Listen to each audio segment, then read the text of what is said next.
Coucou, Fabululu est excédé. Il ne peut pas regarder son dessin animé à cause de sa sœur Chloé, qui fait beaucoup trop de bruit avec sa flûte traversière. C'est parti pour l'histoire. Fabululu était assis sur le canapé, essayant de regarder ses dessins animés, mais c'était peine perdue. Le son de la télévision était couvert par un sifflement puissant venant de l'autre bout de la pièce. C'était Chloé. Elle était debout, très droite, soufflant dans son tube en métal argenté, sa flûte traversière. N'y tenant plus, Fabululu attrapa la télécommande, coupa le son de la télé et cria « Chloé, s'il te plaît, tu peux baisser le son ou mettre un casque? J'entends rien. » Chloé s'arrêta net au milieu d'une note aiguë. Elle posa sa flûte sur ses genoux et regarda son petit frère avec un air mi-agacé, mi-amusé. Fabululu, ce n'est pas une tablette ou une enceinte connectée, c'est une flûte. C'est un instrument acoustique. Il n'y a pas de bouton volume et pas de prise pour un casque. Le son, c'est moi qui le fais avec mon air. Si je souffle moins fort, la note ne sort pas, ou elle sonne faux. Fabululu fronça les sourcils. « Mais c'est nul! Pourquoi tu joues aussi fort alors?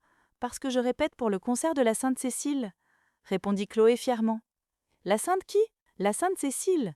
C'est la patronne de tous les musiciens. Chaque année, fin novembre, tous les orchestres et les harmonies font une grande fête et un grand concert pour la célébrer. C'est notre Noël à nous, les musiciens. Il faut que je sois prête. Fabululu regarda l'instrument brillant.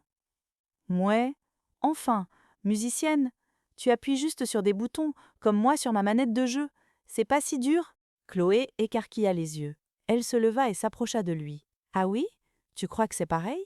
Quand tu appuies sur X sur ta manette, Mario saute toujours de la même façon. Mais moi, regarde.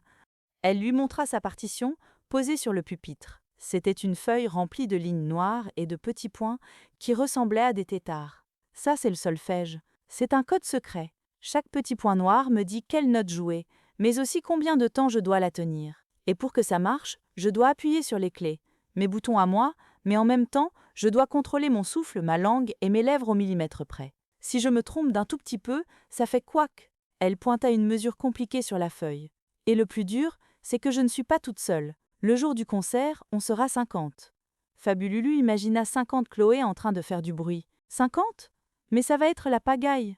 Non, sourit Chloé, parce qu'il y a le chef d'orchestre. Le monsieur avec la baguette magique.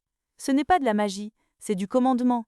Le chef d'orchestre, c'est comme le capitaine du navire. Il ne fait pas de bruit, lui, mais avec sa baguette, il nous dit à tous « Maintenant, c'est aux flûtes de jouer doucement. Attention les trompettes, préparez-vous, tout le monde ensemble, très fort. Et maintenant, silence. Sans lui, on jouerait tous à notre vitesse et ce serait une catastrophe. On doit tous respirer ensemble. » Fabululu regarda la partition pleine de points noirs, la flûte complexe avec toutes ses clés, et il imagina le chef d'orchestre agitant sa baguette pour empêcher la catastrophe. Waouh, c'est vrai que ça a l'air compliqué ta musique. On ne peut pas s'improviser musicien comme ça. C'est du sport, en fait. Chloé lui fit un clin d'œil. C'est du sport pour les doigts et pour le cerveau.